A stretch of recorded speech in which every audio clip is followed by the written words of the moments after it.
ಈ ಚಾನಲಿಂದ ಎಷ್ಟೋ ವರ್ಷದ ಪರಿಶ್ರಮ ಐತಿ, ಮತ್ತು ಅದು ಯಾಕೆ ಬೇಕು ನಮಗೆಲ್ಲ ಅಂತೇಳಿ. ಟಾಕ್ಸಿಕ್ 4 ವರ್ಷ ಆದ್ಮೇಲೆ ಫೈನಲಿ ಈ ಟಾಕ್ಸಿಕ್ ಅನ್ನೋದೊಂದು ಸಿನಿಮಾ ಆಯ್ತಂದ್ರೆ, ಈ ಟಾಕ್ಸಿಕ್ನ ತೊಗೊಂಬರೋ ಹಿಂದಿರೋ ಪ್ರಿಪ್ರೇಷನ್ ಆಗಿರ್ಬೋದು, ಅಥವಾ ರೈಟಿಂಗ್ ಡೈರೆಕ್ಷನ್ ಮಾಡೋದು, ಅದಾದಮೇಲೆ ಅದನ್ನ ಜನರಿಗೆ ಒಪ್ಪಿಸ್ಕೊಂಡು ಥಿಯೇಟರ್ ರಿಲೀಸ್ ಮಾಡೋ ಮಟನೂ ಅದೇನಿಲ್ಲ ಪ್ರೊಸೆಸ್ಸ, ಅದು ಅಬ್ಸಲ್ಯೂಟ್ ಸಿನಿಮಾ. ಆ್ಯಕ್ಚುಲಿ ಇದ್ರ ಮೇಲೆ ಒಂದು ನೆಟ್ಫ್ಲಿಕ್ಸ್ ಡಾಕ್ಯುಮೆಂಟ್ರಿ ಥರ ಏನಾರ ಮಾಡ್ಬೇಕು ಅವ್ರು, ಬಿಹೈಂಡ್ ದಿ ಸೀನ್ಸ್ ಈ ಥರ. ನನಗೆ ಹೆಂಗೆ ಅನಿಸ್ತು ಅಂತ ಹೇಳೋಕ್ಕಿಂತ ಮೊದಲು ಇದ್ರ ಹಿಂದಿನ ಪ್ರೊಸೆಸ್ ಬಗ್ಗೆ ಮಾತಾಡೋಣ. ಅವನಿಗೆ ಹೋಗ್ತಿದ್ದ ದಾರಿ ಬಗ್ಗೆ ಗೊತ್ತಿರಲಿಲ್ಲ. ಎಷ್ಟೋ ಸತಿ ಪೋಸ್ಟ್ಪೋನ್ ಆಯಿತು, ಏನೇನೋ ಕೇಸ್ ಅದು, ಆಮೇಲೆ ಟ್ರೋಲ್ಗಳಾದವು, ಏನೇನೇನೋ ಭಾಳ ಇದು. ಅದೆಲ್ಲ ಆದ್ರೂ ಅದನ್ನ ಮೆಟ್ಕೊಂಡು ನಿಂತ ಕಾಸ ಎದೆಲ್ ಕಲ್ಲಿದ್ದವನ್ಗೆ ಅದೆಲ್ಲ ಅಂಟೋದು ಇಲ್ಲ. ಅವ್ರು ತಮ್ಮ ಮೇಲೆ ಟ್ರಸ್ಟ್ ಇತ್ತು ಮತ್ತು ಜನತೆಗಳ ಮೇಲೆ ಟ್ರಸ್ಟ್ ಇತ್ತು ಅವ್ರಿಗೆ. ಅವ್ರು ಹೇಳಿದ್ರು ನನ್ನ ಮೇಲೆ ನಂಬಿಕೆ ಇಡಿ ಅಂತ ಹೇಳಿ.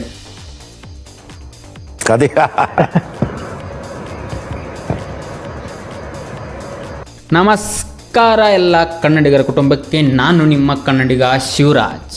ಆಲ್ಮೋಸ್ಟ್ ಹೆಚ್ಚಿಗೆ ಸಿನಿಮಾ ಮೇಲೆ ನಾನು ಎಕ್ಸ್ಪೆಕ್ಟೇಷನ್ ಇಟ್ಕೊಂಡ ಥಿಯೇಟರ್ಗೆ ಹೋಗಂಗಿಲ್ಲ, ಬಟ್ ಪರ್ಟಿಕ್ಯುಲರ್ಲಿ ಇದ್ರ ಮೇಲೆ ಭಾಳ ಎಕ್ಸ್ಪೆಕ್ಟೇಷನ್ಸ್ ಇತ್ತು ನಂಗೆ. ಅದ್ರ ಹಿಂದೆ ಇರೋ ಮೇನ್ ಕಾರಣ ರಾಕಿ ಭಾಯ್, ರಾಕಿಂಗ್ ಸ್ಟಾರ್ ಯಶ್ ಅವರ KGF 1, 2 ಆದಮೇಲೆ ಆರಾಮಾಗಿ ಯಾವುದೋ ಒಂದು ಡೈರೆಕ್ಟರ್ ಹಾಕೊಂಡು ಕಮರ್ಷಿಯಲ್ ಮೂವಿ ಮಾಡ್ಕೊಂತ ಹೋಗ್ಬೋದಿತ್ತು. ಅದರಿಂದ ಆರಾಮ್ ದುಡ್ಡು ಮಾಡೋದಿತ್ತು ಅವರು, ಬಟ್ ಅವ್ರು ಹಂಗೆ ಮಾಡಲಿಲ್ಲ. ಸ್ವಲ್ಪ ಜಾಗದ ಬಗ್ಗೆ ಗೊತ್ತಿರಲಿಲ್ಲ. ಸೊ ನಂದು ಇದು ಆಯ್ತದೆಲ್ಲ ಬಿಡ್ರಿ, ಅದನ್ನೆಲ್ಲ ನೀವು ಹೆಂಗೂ ಗೊತ್ತಿರುತ್ತೆ. ನಮ್ಮ ಬುಕಿಂಗ್ ಕಡೆ ಬರೋಣ. While booking Toxic ticket, ಶಿಷ್ಯ 4DXL ಬುಕ್ ಮಾಡಲಿ, ಕಾರ್ ಸಿನ್ನು ದಡ್ ಬಡ್ ದಡಮ್. ಹಾಂ ಸಾವಿರಣ ಮೊದಲೇ ಕೆಲಸ ಇಲ್ಲ, ಮಣ್ಣೆ ಮಟ್ಟೆಲ್ಲ ಮಾಡ್ತಾರೆ ಬೇಡ. ಸ್ವಗತ್ತು ನರ್ತಕಿ ಸಂತೋಷ್ ಅಲ್ಲ ಅಂದರೆ ಫ್ಯಾನ್ ಶೋಸು. ಮೊದಲೇ ಈ ಸ್ಟೋರಿ ಸೈಕಲಾಜಿಕಲ್ಲು ಸ್ಟೋರಿ ಏನು ಅರ್ಥ ಆಗಲ್ಲ. ಹಿಂಗೆ ಮಾಡು, AMB ಸಿನಿಮಾಸ್ ಬುಕ್ ಮಾಡಲೇ, Dolby Atmos. Toxic trailer launch ಆಗಿದ್ದು ಅಲ್ಲೇ. ಹೌಸ್ಫುಲ್ಲಾ? ಸ್ವಗತ್ ಶಂಕರ್ನಾಗ ನೋಡ್ಲಾ, ಫಸ್ಟ್ ರೋ ಅಷ್ಟೈತಿ. ಸ್ಯಾಮ್ಸಂಗ್ ಒನಿಕ್ಸ್ LED ಸ್ಕ್ರೀನ್ ಇತ್ತಲ್ಲೇ, ಮುಖದ ಮೇಲೆ ಬಂದು ಬೀಳ್ತಾರೆ, ಕಣ್ಣೆಲ್ಲ ಮಣ್ಣಕ್ಕಲೆ. ವಿಕ್ಟರಿ ಸಿನಿಮಾಸ್ ಒಳಗೆ ಸ್ಟ್ಯಾಂಡರ್ಡ್ ಟರ್ಮ್ಸ್ ಅಂತೇಳಿ ಶೋ ಬಿಟ್ಟಿಲ್ಲ. ಇನ್ನು ವಿನಾಯಕ್ ಒಳಗಂತೂ ಬರೀ ತೆಲುಗು ಶೋಸ್ ಹಾಕ್ತಾರೋ. ಹೋಗ್ಲಿ ಬಿಡ್ಲಿಪ್ಪ, ಸಿನಿ ಪೋಲಿಯೋಗಳ ಎಲ್ಲರೂ ಸ್ಟೋರೀಸ್ ಸ್ನ್ಯಾಪ್ ಹಾಕ್ತಾರೋ, ಅಲ್ಲೇ ನೋಡಿದಾಯ್ತು. Okay enjoy ಫಂಡ್ಗೋ. ಬೆಳಿಗ್ಗೆ ಎಷ್ಟು 10:00 ಹಿಂಗೆ ಎದ್ನಿ. ಅದಾದಮೇಲೆ ಸುಯಿತಿಗೆ ಕಾಲ್ ಮಾಡಿದೆ. ಬಟ್ ಆಲ್ಮೋಸ್ಟ್ ಆಲ್ ನಮ್ಗೆ ಬೇಕಾಗಿರೋ ಥಿಯೇಟ್ರ್ ಎಲ್ಲ ಬುಕ್ ಆಗಿದ್ದು, ಫ್ರೆಂಡ್ ಸೀಟ್ ಅಷ್ಟೋ ಉಳಿದಿದ್ದು. ಅದಾದಮೇಲೆ ನಾವು ಬುಕ್ ಮಾಡಿದ್ದ ಸ್ವಗತ್ ಶಂಕರ್ನಾಗ್. ಇದು one of the best screen ಅಂತ ಹೇಳ್ಬೋದು. Very interesting, but I don't care. Mirror ಸರಿ ಇಲ್ಲ, ಇರಲಿ ಹಿಂಗೆ ತೋರಿಸ್ತೀನಿ. ಮಲ್ಗೋನೆ ಇವಾಗ. ಏನಂದರೆ ನಮ್ಮ ಊರಿಂದ ನಾನು ಬಂದಿದ್ದಿಲ್ಲ ನೋಡೋಕ್ಕೆ, ಯಾಕಂದ್ರೆ 4DXL ನೋಡ್ಬೇಕಂತ. ಆದರೆ 4DX ದುಡ್ಡಂತು ನಮ್ಮ ಸುವಿತ್ ಸ್ಪಾನ್ಸರ್ ಮಾಡ್ದಾನಂತ ನಾನು ಬಂದಿದ್ದೆ, ಕೈ ಕೊಟ್ಬಿಟ್ಟ ನಾನು. ಕೈ ಕೊಟ್ಟ, ಅದಕ್ಕೆ ಏನು ಮಾಡೋಕ್ಕೆ ಬರಲ್ಲ ಅಂತ ನಾರ್ಮಲ್ ಥಿಯೇಟರ್ ಅಂದರು. ಬಟ್ ಒಂದು ಬೆಸ್ಟ್ ಥಿಯೇಟರ್ ಹುಡ್ಕೊಬಿಟ್ಟು ಅಲ್ಲೇ ಹೋಗ್ತಿದ್ದೀವಿ, Swagath Shankarnag. One of the best screen ಐತೆ, ಅಲ್ಲಿ ಹೋಗೋದು. ಇವ್ನು ಅವಾಗಿಂದ ಬೆಳಗ್ಗೆಯಿಂದ ರಿವ್ಯೂ ನೋಡ್ತಿದ್ದಾನೆ. ಇವನು ಇನ್ನೂ ರಿವ್ಯೂ ನನಗಂತೂ ಹೇಳಕ್ಕೆ ಹೋಗ್ಬೇಡ ಅಂತೀನಿ, ನನಗಂದ್ರೆ ಸ್ವಲ್ಪ ಸ್ಪಾಯ್ಲರ್ ಏನಾಗೂ ಆಗಿಬಿಡ್ತಂದ್ರೆ ಆಮೇಲೆ ಅದು ಇದು ಆಗಿಬಿಡುತ್ತೆ. ಬಟ್ ಮೂವಿ ಮೇಲೆ ಭಾಳ ಎಕ್ಸ್ಪೆಕ್ಟೇಷನ್ ಇಟ್ಕೊಂಡು ಹೋಗ್ತಿದ್ದೀನಿ ನಾನು. ನಾನು ಇಟ್ಕೋಬೇಡ ಅಂತ ಹೇಳ್ತಾನೆ. ನೋಡೋಣ, ಇವಾಗ ಬರ್ತೇನಲ್ಲೇ. ಇವಾಗ ರೂಮಿಂದ ಹೊರಟೆವು. ಸ್ವಗತ್ ಶಂಕರ್ನಾಗ್ MG ರೋಡ್ ಐತಿ. ನಾನಂತೂ ಊಟ ಮಾಡಿ, ನೀವು ಊಟ ಮಾಡಲಿಲ್ಲ. ನೀವು ನೋಡ್ರಿ, ಒಂದು ಊಟದಕ್ಕಿಂತ ಮೂವಿನೇ ಹೆಚ್ಚಿಗೆ. ಇವಂದ ಎಕ್ಸ್ಪೆನ್ಸಸ್ಗಿಂತ ಬುಕ್ ಮೈ ಶೋ ಒಳಗೆ ಇರೋ ಏನಂತ ಹಿಸ್ಟ್ರಿನ ದೊಡ್ಡದೈತಿ. ನಾವು ಫಸ್ಟ್ ಇಲ್ಲೊಂದು ಅಲ್ಲಿಂದ ಬಸ್ ಒಳಗೆ ಹತ್ತಿ, ಅಲ್ಲಿಂದ ಕುಂದಳಹಳ್ಳಿ ಮೆಟ್ರೋ ಸ್ಟೇಷನ್, ಅಲ್ಲಿಂದ MG ರೋಡ್.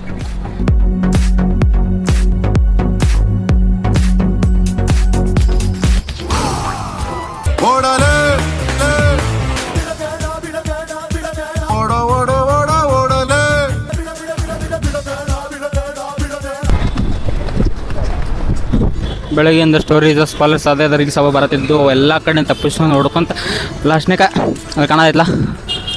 ಬಂದ್ವಿ ಇನ್ನೇನು 5 ಮಿನಿಟ್ಸ್ ಮೊದಲು ಅಂದೆವು. ಆ್ಯಕ್ಚುಲಿ ಹಿಂಗೆಲ್ಲ ಮೂವಿ ಅದಿದ್ರೆ ಅರ್ಲಿ ಬರ್ತಾವೆ. ಇನ್ನೊಂದು ಏನಂದ್ರೆ ಒಂದು ನಾ ಜಲ್ದಿ ಬರ್ತಾನೆ ಮೂವಿ, ಇನ್ನೊಂದು ಸ್ನಾನ ಮಾಡಿ ಬರ್ತಾನೆ. ಯಾಕಂದ್ರೆ ಇದು ನನಗೊಂದು ಟೆಂಪಲ್ ಇದ್ದಂಗೆ.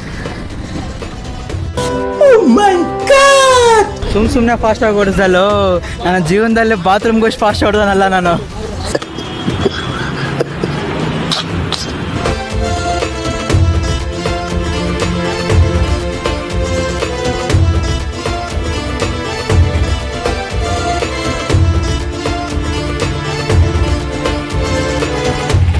ಇವಾಗ ಫೇಸ್ ಚೆಕ್ ಮಾಡ್ಕೊಂಡಿ ಮಾಡ್ತಾಯಿರು ನೀನು. ಇವಾಗ ಜಸ್ಟ್ ಹಂಗೆಲ್ಲ ಮಾಡಬೇಡ. ನಿನ್ನ ಅವಾಗ ಅವಾಗ ಗಂಡಸು ಅಂತ ಅನ್ಕೋತೀವಲ್ಲ ನಾವು, ಅದು ನಾವು ಮಾಡೋ ಮಿಸ್ಟೇಕ್. ಏನೋ ಇವಾಗ ಫಸ್ಟ್ ಆಫ್ ನೋಡ್ಕೊಂಬಂದ್ವಿ. ಹೆಂಗಿತ್ತ first half, good or bad? ಗುಡ್ಡರ್ ಬಣೋದಕ್ಕಿಂತ ಇಟ್ ವಾಸ್ ಟಾಕ್ಸಿಕ್. ಡೈಲಾಗ್ ನೋಡಿದ್ರೆ ಅವರ ಬರ್ದಿದ್ದು ಅನ್ಸುತ್ತೆ, ಅವ್ರು ಹೇಳಿದಾರೆ. ಬಟ್ ಅದು ನಿಮ್ಗೆ ಗೊತ್ತಾಗುತ್ತೆ ಇವರ ಬರ್ತಾರೆ ಯಾವ ಡೈಲಾಗ್ ಯಾರು ಬರ್ದಿದ ಅಂತ ಹೇಳಿ. ಪ್ರೀತಿ ಅನ್ನೋ ಆನೆನ ಎಲ್ಲರಿಗೂ ಹಾಕಕ್ಕೆ ಬರುತ್ತೆ, ಆದರೆ ಉಳಿಸ್ಕೊಳ್ಳೋಕ್ಕೆ ಇನ್ನೊಂದು ಹೇಳ್ಬೇಕಂದ್ರೆ ಕೆಲವೊಬ್ಬರನ್ನ ಬದುಕಕ್ಕೆ ಪ್ರೀತಿಸ್ತೀವಿ, ಇನ್ನೂ ಕೆಲವೊಬ್ಬರನ್ನ ಬದುಕಾಗಿ ಪ್ರೀತಿಸ್ತೀವಿ. ಇದೇ ಥರ ಮುಕ್ಕರೆಯಂಗೆ ಹೆವಿ ಡೈಲಾಗ್ಸ್ ಇದಾವೆ. ಬರೀ ಫಸ್ಟ್ ಆಫ್ ಅಂತ ಬರೀ ಸೆಕೆಂಡ್ ಆಫ್ ನೋಡೋಣ ಏನು ಹೇಳ್ತಾ ನೋಡ. ಫಸ್ಟ್ ಆಫ್ ಎಂಗೇಜಿಂಗ್ ಆಗೈತಿ, ಎಲ್ಲ ಚೆನ್ನಾಗಿತ್ತು. First of, okay second half ನೋಡೋಣ.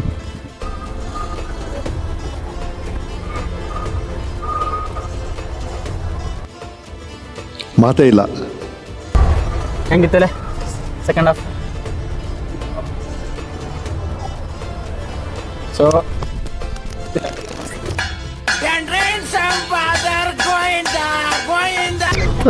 ಇರಲಿ ರಿವ್ಯೂ ಕೊಡುವಾಗಲೂ ಏನೋ ಅಡಚಣೆಗಳು, ಸಾರಿ ಇದನ್ನ ಉಲ್ಟಾ ಹೊಡ್ಕೊಂಡೆ.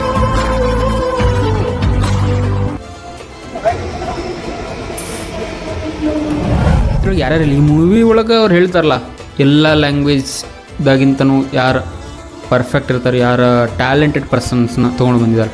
ಲೈಕ್ ರುಕ್ಮಿಣಿ ವಸಂತ ಅವರಾಗಿರ್ಬೋದು.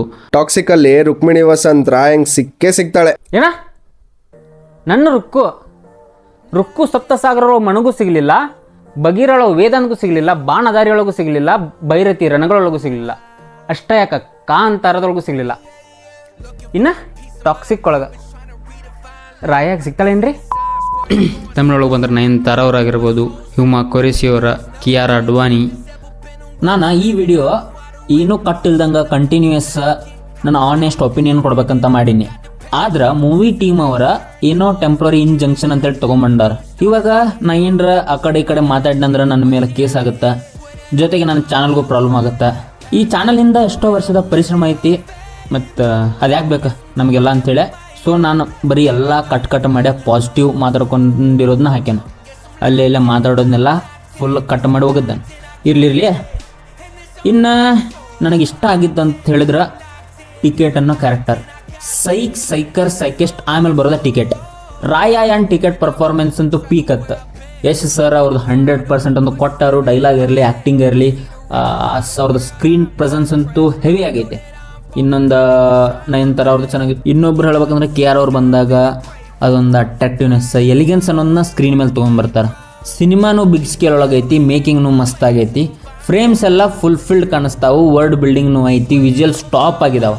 ಬಿಫೋರ್ ಇಂಡಿಪೆಂಡೆನ್ಸ್ ಟೈಮ ನಮ್ದು ಆ ಜಗತ್ತು ಹೆಂಗಿತ್ತು ಅನ್ನೊಂದು ಆರ್ಟ್ ಡೈರೆಕ್ಟರ ಆರ್ಟಿಸ್ಟಿಕ್ ಆಗಿ ಕಲರ್ಫುಲ್ಲಾಗಿ ತೋರಿಸಿದಾರೆ.